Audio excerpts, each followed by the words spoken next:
이 히브리서의 말씀을 읽어보면은 히브리서에서 강조하고 있는 주제는 딱 한 가지입니다. 그것은 우리 예수님에 대해서 말씀을 하고 있는 것인데, 이 예수님의 그 십자가의 의미가 무엇인가를 아주 구체적으로 그리고 세밀하고 정확하게 히브리서에서는 그것을 그렇게 말씀하고 있습니다. 그런데 이 히브리서의 말씀을 읽어보면은 잘 이해가 안 되는 그런 구절들이 있어요. 몇 번 읽어봐도 잘 이렇게 문맥상 잘 이해가 안 되는 그런 부분들이 있는데, 그런 성경 구절이 나올 때는 다른 성경하고 이렇게 비교해봐서 읽으면 좋습니다. 그래서 예를 들면은 현대인의 성경이라든지 표준 세번역이라든지 이것이 좋아요. 그래서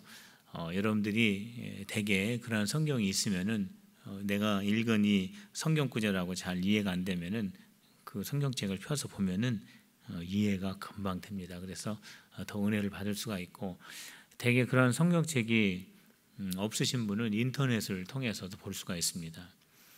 다국어 성경, 다국어, 그러니까 여러 가지 언어로 된 성경이라는 거죠. 다국어 성경이라고 인터넷에 치시면은 거기에 여러 가지 성경이 나옵니다. 그러면은 거기에서 내가 찾아보면은 집에 없어도 얼마든지 볼 수 있고, 또 핸드폰이나 스마트폰으로도 금방금방 찾아볼 수 있으니까 여러분들 그 인터넷을 활용해도 참 좋습니다. 오늘 우리가 읽은 이 히브리서 이 7장의 말씀을 보면은 특별히 예수님의 대제사장, 그러니까 구약의 제사장들이 있는데 그 중에 가장 뭐라고 그럴까요? 가장 높은 그러한 그 직책이라고 할까요? 가장 리더격이 되는 그런 대제사장이 구약의 제사장들 가운데 있습니다. 그런데 우리 예수님을 그러한 대제사장으로 그렇게 비유하면서 우리 예수님은 구약의 대제사장과는 비교되지 않을 만큼 위대하신 분이다라고 하는 것을 오늘 여기에서 말씀해 주고 있는데, 왜 그것을 말씀해 주냐면 이 히브리서의 그 히브리서를 읽는 사람들이 누구인가, 이 히브리서를 기록할 때 누구를 생각하면서 히브리서를 기록했냐면 유대 기독교인들 또 유대인들을 생각하면서 이 히브리서의 말씀을 기록을 했거든요. 그러니까 이 유대인들의 마음속에는 늘 유대적인 그러한 그 전통과 문화가 알게 모르게 그들의 생각과 마음속에 깊이 흐르고 있었기 때문에 이러한 것들을 계속해서 히브리서의 말씀을 통해서 잘 정리해주고 이렇게 가지를 쳐주는 그런 역할들을 많이 하고 있습니다. 그러면서 구약에 많은 비중을 두고 있었던 그 유대인들에게 정말로 구약에 있는 유대인들이 생각하는 그렇게 위대한 제사장과 대제사장, 그리고 모세와 아브라함에게 이르기까지 그러한 믿음의 조상들과 예수님을 비교했을 때에는 정말 비교가 안 될 정도로 우리 예수님이 높으신 분이다, 위대하신 분이다 라고 하는 것을 계속해서 반복해서 그렇게 설명을 하고 있습니다. 그래서 오늘 이 히브리서 7장의 말씀에서도 바로 그러한 같은 맥락 속에서 예수님이 얼마나 위대하신 분인가를 여기서 잘 설명을 하고 있습니다. 그러면서 이제 가장 먼저 설명을 하고 있는 것이 누구냐면은 신비에 가려진 인물 멜기세덱에 대해서 소개를 합니다. 이 멜기세덱을 말하고 있는데, 이 멜기세덱은 언제 등장하게 되냐면은 창세기에 등장합니다. 딱 한 번, 세 절, 딱 한 번 창세기 14장에 등장을 합니다. 이 멜기세덱이 왜 등장을 하게 되냐면은 아브라함이 조카인 롯을 그 전쟁 포로로 잡혀갔을 때 롯을 구해오거든요. 구해오면서 전쟁을 해가지고 아브라함이 큰 승리를 하고 돌아오게 됩니다. 돌아올 때에 그 아브라함을 멜기세덱이 환영해 줍니다. 멜기세덱이 환영해 주면서 창세기 14장 18절, 19절, 또 20절 이렇게 세 절에 걸쳐서 이 멜기세덱이 소개가 되고 있는데 18절과 19절을 제가 읽도록 하겠습니다. 살렘 왕 멜기세덱이 떡과 포도주를 가지고 나왔으니 그는 지극히 높으신 하나님의 제사장이었더라. 20절 그가 아브라함에게 축복하여 이르되 천지의 주제이시오 지극히 높으신 하나님이여 아브라함에게 복을 주옵소서. 그러니까 전쟁에서 이기고 돌아오는 아브라함을 맞이하면서 그리고 아브라함에게 축복해 주는 그러한 그 사건 속에서 잠깐 멜기세덱이라고 하는 인물이 등장을 하게 됩니다.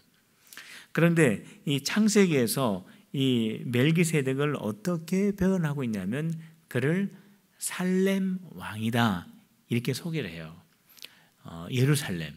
예루살렘의 옛날 이름이 살렘입니다. 그러니까 예루살렘의 왕이 멜기세덱이었고 그리고 또 그는 하나님의 제사장이었다라고 그렇게 창세기에 그렇게 기록을 합니다. 그리고 그 이후에는 멜기세덱이 안 나옵니다. 성경에. 지금 이 히브리서에서 멜기세덱이 잠깐 나오는 것은 멜기세덱이 나오는 것이 아니라 히브리서에서 이 창세기에 있었던 그 멜기세덱을 인용하고 있는 겁니다. 그 멜기세덱이 나온 것이 아니라 멜기세덱의 그 사건을 그대로 인용하고 있는 거예요. 그래서 오늘 우리가 읽은 이 히브리서의 말씀에 보면은 이 멜기세덱을 소개하는데 창세기 14장 18절, 19절, 20절에 있는 내용을 그대로 소개해요. 왜 그러냐면은 창세기 14장 18절, 19절, 20절 외에는 멜기세덱에 대해서 나온 그런 사건이 없기 때문에 그렇습니다. 그래서 히브리서에서 멜기세덱을 여기서 인용을 하게 되는데 이 멜기세덱을 뭐라고 인용하냐면은 창세기에 나왔던 내용 그대로 멜기세덱은 살렘의 왕이요 멜기세덱은 하나님의 제사장이다 이렇게 소개를 합니다. 그리고 멜기세덱이라고 하는 그 이름 그대로 의의 왕이요 평강의 왕이요 라고 그렇게 설명을 하면서 이 히브리서 말씀에서는 여기 한 가지를 덧붙입니다. 뭐라고 덧붙이냐면 3절에 보면은 멜기세덱은 아버지도 없고 어머니도 없고 족보도 없고 시작한 날도 없고 끝나는 날도 없다 이렇게 말을 해요. 왜 그러냐면 창세기에 보면은 어느 날 갑자기 멜기세덱이 툭 등장합니다. 그리고 그 이후 멜기세덱이 어떻게 되었다라는 그런 기록이 없습니다. 그러니까 히브리서에서는 그렇게 표현을 하는 겁니다. 아버지도 없고 어디서 나왔는지 모르는 거죠. 어머니도 없고 족보도 없고 그리고 그가 어디에서 시작이 되었다가 어디로 끝났는지 알 수가 없다라고 하는 것을 히브리서에서는 하나를 이렇게 딱 붙이면서 뭐라고 얘기하냐면은 이 멜기세덱은 마치 하나님의 아들 예수 그리스도와 비슷한 점이 많다 그럽니다. 우리 예수님에 대해서도 구약 성경에 보면은 그는 의의 왕이요 평강의 왕이요 이러한 그 예수님을 소개하는 예수님에 대한 그 예언하는 그런 구절들이 있죠. 그러면서 이 히브리서의 말씀에서 이 멜기세덱을 창세기에서 표현한 그 멜기세덱과 그리고 우리 예수님을 이렇게 비교하면서 좀 비슷한 점이 있다라고 이렇게 살짝 이렇게 언급을 합니다. 그러면서 이 멜기세덱은 참 높은 자다라고 이렇게 소개를 하죠. 이 히브리서의 말씀을 보면은 굉장히 세밀하고 그리고 조심스럽게 그러면서도 이 히브리서를 읽는 그 독자가 누구인가를 놓치지 않고 계속 그 부분으로 차츰차츰 그 독자들을 깊은 그러한 그 영적인 세계로 이끌어가는 것을 우리가 느낄 수가 있습니다. 그러면서 멜기세덱을 높여줍니다. 멜기세덱은 참으로 높은 자이다. 4절 말씀에 보면, 자, 우리 같이 한번 읽어봅시다. 4절 말씀입니다. 7장 4절 시작. 이 사람이 얼마나 높은가를 생각해보라. 조상 아브라함도 노량물 중 10분의 1을 그에게 주었느니라. 우리가 창세기 14장 18절 19절에서 봤죠. 20절 그리고 그 위에 보면은 아브라함이 전쟁을 하고 거두어들인 그런 그 전유물들, 이런 것들을 가지고 오면서 멜기세덱의 환영을 받고 멜기세덱이 아브라함에게 너희가 전쟁에서 승리한 것은 하나님께서 너에게 축복해 주신 거기 때문에 하나님께 찬양을 돌려라 했을 때, 아브라함이 자기가 가지고 있는 그 전유물 중에서 10분의 1을 멜기세덱에게 줍니다. 그러면서 오늘 4절에서 뭐라고 말씀하냐면은 멜기세덱이 얼마나 높은가를 한번 생각해 봐라. 다시 말하면은 멜기세덱이 얼마나 존경을 받고 얼마나 높았으면은 우리가 생각하는, 유대인들이 생각하는 믿음의 조상 아브라함이 그 멜기세덱에게 10분의 1을 드렸겠느냐, 그런 말씀이죠. 뿐만 아니라 멜기세덱이 얼마나 높은가를 한번 생각해 보라 라고 말씀하면서 6절 보면은 멜기세덱이 아브라함을 축복해 주었다라고 하는 말이 나옵니다. 그러면서 축복은 누가 해주는 거냐? 높은 사람이 낮은 사람에게 하는 것이 당연한 것이 아니냐라고 말하면서 아브라함을 축복한 멜기세덱을 한번 생각해 보라. 멜기세덱이 얼마나 높으냐 하면서 멜기세덱을 계속 이렇게 높여주고 있습니다. 창세기 14장 19절에 보면은 멜기세덱이 아브라함을 축복합니다. 아브라함아, 그가 아브라함에게 축복하여 이르되 천지의 주제이시요 지극히 높으신 하나님이여 아브라함에게 복을 주시옵소서, 이렇게 축복을 해요. 멜기세덱이 아브라함을 축복해 줬다라는 거예요. 그러니까 높은 사람이 낮은 사람에게 축복을 해주는 것을 보면은 멜기세덱이 얼마나 높은가를 알 수 있지 않겠는가, 그런 말씀이고요. 그 다음에 멜기세덱이 왜 또 높은가? 왜 높은가? 그거는 이렇게 말합니다. 아브라함은 죽었지만 멜기세덱은 영원하다, 그런 말을 합니다. 8절에 보면은 또 여기는 죽은 자들이 10분의 1을 받으나, 자, 또 여기는 죽은 자들이 10분의 1을 받으나, 이건 무슨 말씀이냐면 구약의 제사장들은 이스라엘 백성들에게 10분의 1을 드리라고 하는 그런 율법이 있었습니다. 하나님 앞에 10분의 1을 드려야 한다라고 하는 율법이 있었는데 그 10분의 1을 받는 제사장들은 다 죽었다라는 거예요. 생명의 한계가 있기 때문에 다 죽지만은 저는 8절을 이어서 보면은 저가 누구냐면 멜기세덱이죠. 멜기세덱은 산다고 증거를 얻은 자가 되었느니라. 이게 무슨 말이냐? 멜기세덱은 죽은 날짜가 기록이 되어 있지 않아요. 오늘 히브리서에서 말씀하였지만은 시작과 끝이 없다고 했습니다. 영원히 사는 사람이기 때문에 구약의 아브라함은 죽었으나 멜기세덱은 영원하기 때문에 멜기세덱이 얼마나 높은가를 우리는 알 수 있다라고 그렇게 말씀을 합니다. 중요한 요점은 뭐냐면 이 히브리서에서 이 7장을 시작하면서 이 멜기세덱이 하나님의 아들 예수 그리스도와 비슷한 부분들이 있고, 그리고 이 멜기세덱은 굉장히 높으신 분이다. 아브라함과 계속해서 비교하면서 아브라함보다도 더 위대하신 분이다 라고 하는 것이 바로 이 7장 서론 부분에 해당되는 그러한 요점입니다. 그런데 이 멜기세덱을 말씀을 드렸지만 창세기에서 잠깐 소개돼요. 3절. 그가 어떻게 살았는지 없습니다. 내용이 없어요. 아브라함을 맞이해주고 아브라함을 축복해주고 아브라함에게 10분의 1을 받은 그 사건밖에 없어요. 그런데 그럼에도 불구하고 이 멜기세덱은 의로운 사람이다. 하나님의 사람이다. 히브리서의 말씀에서 계속 그를 그렇게 언급하면서 높이 평가하고 있습니다. 왜 그럴까? 왜 그럴까요? 궁금하죠.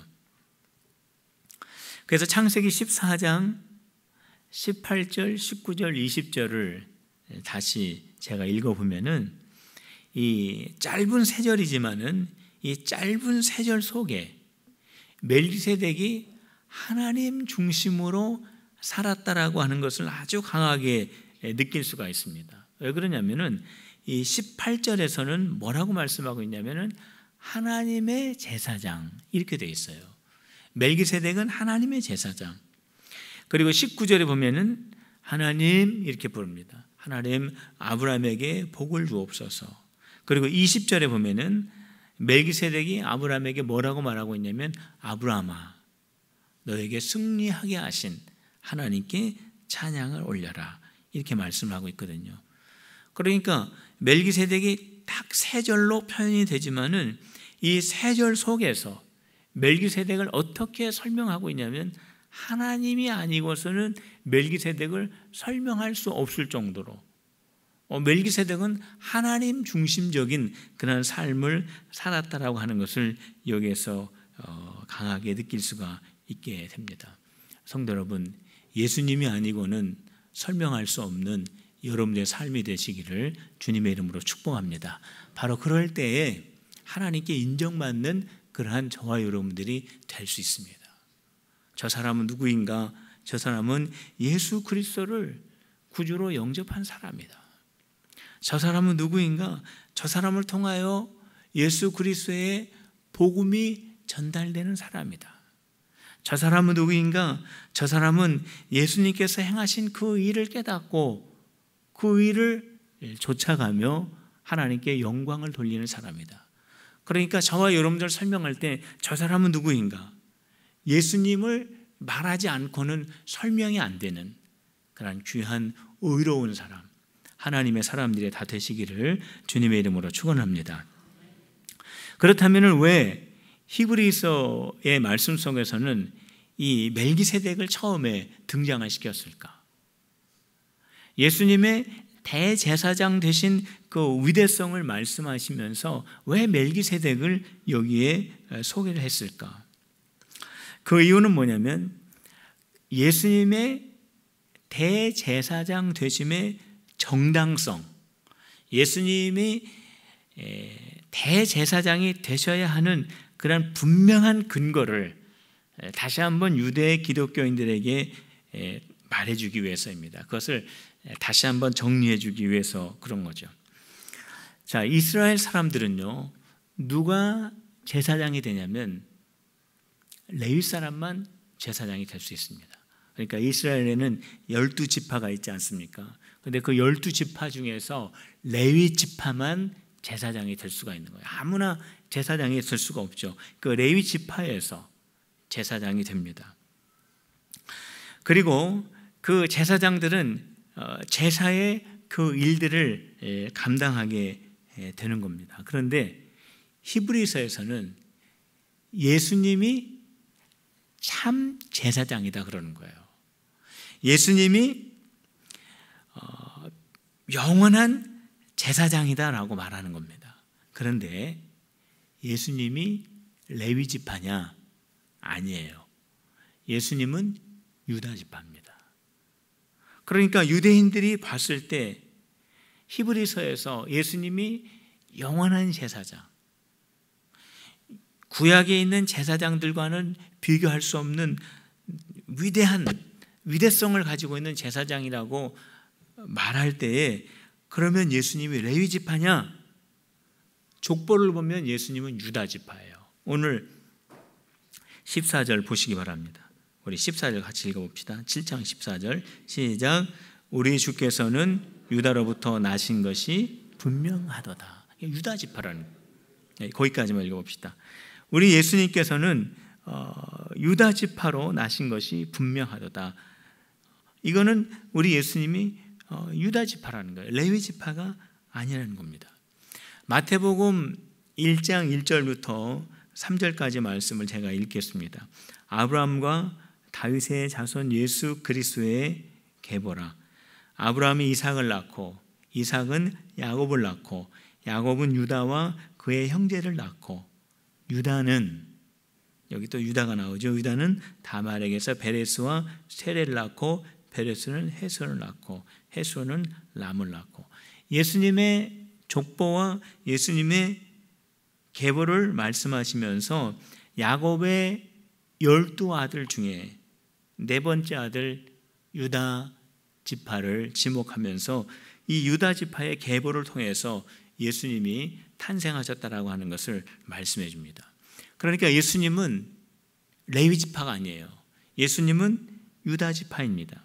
그런데 히브리서에서는 지금 뭐라고 말씀하냐면 예수님이 대제사장이 되신다. 예수님이 영원한 대제사장이시다 라고 그렇게 말씀을 하는데 그거에 대한 정당성을 지금 어디에서 빌려오고 있냐면 멜기세덱에서 빌려오고 있습니다. 왜냐하면 멜기세덱은요 이방인이에요. 멜기세덱은 이스라엘 사람이 아닙니다. 멜기세덱은 더더욱이나 레위 지파가 아니에요. 자, 봐라. 이 멜기세덱은 아브라함보다 훨씬 더 높으신 분인데 창세기 보면은 하나님의 제사장이라고 되어 있다. 이 멜기세덱은 아브라함보다 더 높으신 분이라고 되어 있다. 그가 레위인이냐? 아니다. 그가 레위인이 아니면서도 불구하고 그는 하나님의 제사장이 되었고 아브라함은 멜기세덱에게 11조를 올려드렸고 그러니까 10분의 1을 올려드렸고 그리고 레위 지파들도 아브라함을 통하여 멜기세덱에게 10분의 1을 드린 것과 같다라고 하는 말씀이 있어요. 그 말씀은 무슨 말이냐면 멜기세덱이 있었을 때는 레위 지파는 없죠. 아브라함 한참 후에 레위 지파가 있는 거니까 아브라함 허리에서 나오는 레위 지파가 있기 때문에 아브라함이 멜기세덱에게 10분의 1을 드린 것은 아브라함 몸속에 후손으로서의 레위 지파도 있기 때문에 레위 지파도 멜기세덱에게 10분의 1을 드린 것과도 같다라고 하는 말씀이 본문에 있습니다. 그러니까 이 멜기세덱은 레위 지파도 아니고 그는 이스라엘 사람도 아님에도 불구하고 하나님의 제사장이 된 것처럼 우리 예수님은 레위 지파가 아니지만 유다 지파이시지만 그는 이스라엘의 대제사장이 되셨다. 이것이 정당하다. 그럴 수 있다.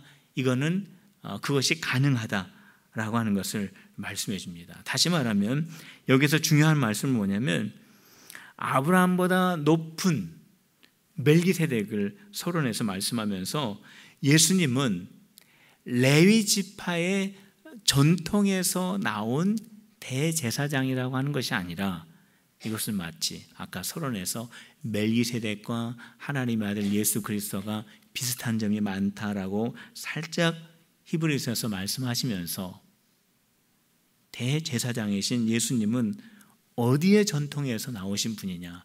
멜기세덱의 전통에서 나오신 분이다. 다시 말하면 우리 예수님의 대제사장 되시는 그 영원성은 모세의 율법보다 위에 있고 모세보다 더 위에 있는 아브라함보다 더 위에 있고 아브라함보다 더 위에 있는 그 멜기세덱의 그러한 반열에 있는 것이 바로 예수님의 대제사장의 그러한 그 계통이다라고 하는 것을 그렇게 말씀을 드립니다. 그러니까 오늘 이 히브리서에서는요, 이 예수님의 위대성을 말씀하시면서 아브라함보다 위에, 모세보다 위에 있는 분이 예수님이다라고 하는 것을 계속 얘기해 주는 거예요. 왜냐하면은 이 유대 기독교인들은 머릿속에, 마음속에, 그들의 삶 가운데 아브라함이 최고예요. 뭐니 해도 하나님의 율법을 준 모세 위에는 없는 거예요. 아브라함 믿음의 조상, 모세 율법을 우리에게, 하나님의 율법을 우리에게 주신 분이기 때문에 아브라함과 모세라고 하는 그 권위 위에는 없는 거예요. 그러니까 예수님을 소개하고 예수님에 대한 복음을 전해주고 예수님에 대해서 가르쳐주지만은 이 아브라함과 모세의 이 장벽을 넘어가지를 못하는 거예요. 예수님에 대한 그 깨달음이. 그래서 계속해서 아브라함 위에 예수님이 계시고 모세 위에 예수님이 계신다라고 하는 것을 계속해서 말씀해 주고 있는 겁니다. 성도 여러분, 오늘 이 말씀을 보면은 예수님이 우리의 삶의 몇 번째인가를 한번 생각해 봅시다. 우리 예수님이 나에게는 몇 번째인가? 유대인들에게 아브라함보다 모세보다 더 높으신 분은 없는 거예요. 그들이 비록 유대 그리스도임에도 불구하고 그들이 예수님을 믿는다라고 말은 했지만은 그들이 무의식적으로 유대 전통에 완전히 깊이 태어나고 거기서 살았기 때문에 그게 그렇게 쉽지가 않았어요. 성도 여러분, 신앙이라고 하는 것은 뭐냐면 예수님을 제일 첫 번째 위에 놓는 것이 신앙입니다. 물론 그 첫 번째 위라고 하는 그러한 생각으로 가둬두는 것도 문제지만은 중요한 것은 뭐냐면 우리 예수님은 가장 우선순위에 계신 분이라는 거예요. 근데 우리는 그 예수님이 몇 번째인가? 오늘 이 말씀을 통해서 한번 여러분들 잘 심사숙고해 보시길 바랍니다. 그러면서 오늘 구체적으로 예수님이 구약의 제사장들과 어떠한 그 탁월성이 있는가, 그거를 말씀해 주고 있는데 세 가지 정도 말씀합니다. 그 첫 번째는 뭐냐면 구약의 제사장들은 율법에 의해서 세워지지만 대제사장이신 예수님은 불멸의 생명의 능력으로 세워진다, 그런 말씀이 있습니다. 우리 16절 말씀 한번 같이 봅시다. 우리 16절 다 같이 읽어봅시다. 시작. 그는 육신에 속한 한 계명의 법을 따르지 아니하고 오직 불멸의 생명의 능력을 따라 되었으니, 이렇게 되어 있습니다. 자, 이것은 무슨 말이냐면은 구약의 제사장직은 율법에 의해서 되는 거예요. 다시 말하면 하나님께서 레위 지파만 제사장이 되어야 된다라고 말씀하셨기 때문에 레위 족속에 속하여 있는 사람 중에 제사장이 되고, 제사장이 된 사람들은 그 제사장 직분이 상속되고 또 대제사장 직분도 상속이 됩니다. 그러니까 자기가 뭐 그렇게 내가 꼭 제사장이 되어야 되겠다, 내가 대제사장이 되어야 되겠다라고 하는 어떤 각별하고 특별한 그런 헌신과 어떠한 그러한 그 애정이 없어도 율법 안에서 레위인으로 태어나면 제사장이 될 수 있는 거예요. 그러나 우리 예수님은 그렇지 않다라는 거예요. 우리 예수님은 어떻게 대제사장이 되셨는가? 율법으로 되신 것이 아니라 불멸의 생명의 능력으로 되셨다는 거예요. 불멸의 생명의 능력이라고 하는 것은 뭐냐면 하나님의 능력이에요. 하나님의 은혜예요. 하나님의 주권이에요. 하나님의 그 주권 속에서 우리 예수님이 이스라엘의 영원한 대제사장이 되셨다라고 하는 그런 말씀입니다. 성도 여러분, 저와 여러분들이 그리스도인이죠. 우리가 기독교인이죠. 우리가 예수 믿는 예수님의 제자가 된 것은요, 내가 저절로 된 것이 아닙니다. 성도 여러분, 우리가 예수님의 제자가 되고 하나님의 아들, 딸들이 된 건요, 불멸의 생명의 능력으로 되신 것을 믿으시기를 바랍니다. 이건 하나님의 능력으로 된 거예요. 이거는 성령의 역사로 된 거예요. 이거는 우리 예수님의 아주 특별한 은총으로 된 거예요. 내가 예수님 믿는 사람 됐다라는 거 아주 소중하게 깊이 있게 더 깊이 있게 깨달아져 가시는 우리 성도들이 되시기를 주님의 이름으로 축원합니다. 저절로 된 거 아닙니다. 불멸의 생명의 능력, 하나님의 능력으로 우리 하나님의 아들, 딸들이 된 거고요. 그 다음에 구약의 제사장들과 대제사장이신 예수님이 어떤 점이 다르냐면 구약의 제사장들은 죽지만 신약의 영원한 대제사장이신 예수님은 영원히 죽지 아니하신다. 이게 다른 점입니다. 우리 24절 말씀 같이 읽어봅시다. 24절입니다. 시작. 예수는 영원히 계심으로 그 제사장 직분도 갈리지 아니하느니라. 구약의 제사장들은요, 생명에 한계가 있기 때문에 제사장들이 많아요. 왜 많냐면 새로운 제사장들을 계속 세워야 하기 때문에 그렇습니다. 세월이 가면 그 제사장들은 역사 속에서 다 지나가게 됩니다. 그렇기 때문에 새로운 제사장들을 계속해서 세우기 때문에 많지만 영원한 대제사장이 되신 우리 예수님이 대제사장이 되신 이후에는 제사장이 갈리지 않는다고 그랬어요. 다시 말하면 제사장이 바뀌지 않는다고 그랬어요. 왜? 우리 예수님은 영원히 계시는 영원한 제사장이시기 때문에 그렇다라고 하는 말씀입니다. 그러니까 구약의 제사장은 사라집니다. 그러나 신약의 영원한 대제사장 예수님은 영원히 계시는 분이시다. 이란 그 차이점이 있기 때문에 우리 예수님 이후에 예수님이 영원한 대제사장이 되신 이후에는요, 예수님 외에 또 다른 대제사장이 있을 필요도 없고 그 대제사장은 의미가 없어요. 있을 필요가 없습니다. 왜냐하면 그분 한 분만으로 완전하고 대제사장이신 예수 그리스도로 말미암아 충분하고 그분 한 분으로 말미암아 모든 하나님의 계획이 완성이 되었기 때문입니다. 이것이 바로 영원한 대제사장이 구약의 제사장과 비교할 수 없는 탁월성, 위대함입니다. 그 다음에 마지막으로 무엇이냐면 구약의 제사는 반복되지만 영원한 대제사장이신 예수님의 제사는 반복되지 않는다라는 겁니다. 자, 구약의 제사는 반복돼요.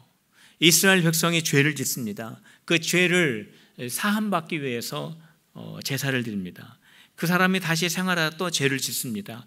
또 그 죄를 용서받아야 합니다. 또 제사를 드려요. 구약의 제사는 계속해서 반복이 될 수밖에 없어요. 그리고 그 제사를 주관하는 제사장도 역시 자기의 죄를 위해서 제사를 드려야 돼요. 그런데 신약의 대제사장이신 우리 예수님이 드리신 이 제사는 반복될 필요가 없어요. 단번에, 한 번에 끝난다, 완성된다, 충분하다라고 하는 그런 말씀을 합니다. 우리 예수님의 제사의 장소는 갈보리 십자가 위입니다. 예수님께서 제사 드리는 목적은 모든 인류의 원죄와 과거의 죄와 현재의 죄와 미래의 죄를 대속하기 위한 목적입니다. 예수님께서 드리신 제물은 예수님 자기 자신이었어요. 예수님께서 드리신 그 제사의 결과는 예수님의 죽으심을 믿는 그 십자가의 신앙을 가진 모든 사람들은 그들의 죄가 다 사함을 받고 하나님의 의로운 자녀가 됩니다. 이것이 예수님이 드리신 제사의 결과예요. 성도 여러분, 그렇기 때문에 우리 예수님은 예수님이 드리신 이 제사로 말미암아서 예수님의 제사는 반복될 필요 없는 완전하고 충분한 그러한 제사가 되었습니다. 성도 여러분, 우리 예수님은요, 하나님의 능력으로 대제사장의 직분을 받으신 분이에요. 우리 예수님 한 분만으로 충분합니다. 우리 예수님의 제사는 반복이 필요 없는 완전한 제사입니다. 저와 여러분들이 바로 예수님의 십자가를 믿는 그 믿음을 가지시기를 주님의 이름으로 축원합니다. 바로 그 믿음 가지고 우리는 살아가는 거예요. 대제사장 되시는 예수님이 어떠한 분인지, 그분이 얼마나 위대한지, 우리 필그림의 성도들은 그냥 나 그냥 예수님 믿어요. 예수님이 누굽니까? 하나님의 아들입니다. 이게 아니라 우리 예수님은 영원한 대제사장이시고 그분은 하나님의 불멸의 생명의 영원한 능력으로 직분을 받으신 분이고 그분 한 분만으로 완전하며 그분이 드린 그 십자가의 사건은 다시 반복될 수 없다라고 하는 이 심오하고 영적인 십자가의 진리를 마음속 깊이 깨닫고 그 진리의 말씀을 믿으며 신앙생활하는 우리 필그림의 성도들이 다 되시기를 주님의 이름으로 축원합니다. 우리 기도하시겠습니다. 오늘 이 시간에 기도할 때에 우리 대제사장 되신 예수님을 우리가 더 깊이 깨닫기를 원합니다. 우리 말씀 붙잡고 함께 기도하고 우리 필리핀 중고동부 단기 선교팀 예수 그리스도의 십자가의 복음을 전하는 선교팀이 되게 하시고 우리의 태신자의 이름을 불러가면서 우리 다 같이 한 음성으로 하나님 앞에 기도하겠습니다. 할렐루야. 하나님 아버지 감사합니다. 우리 하나님의 귀한 복음의 말씀을 들을 때 우리 예수님을 피상적으로 저희들 알고 저희들 거기에 그치는 것이 아니라 우리 예수님이 불멸의 영원한 생명으로 말미암아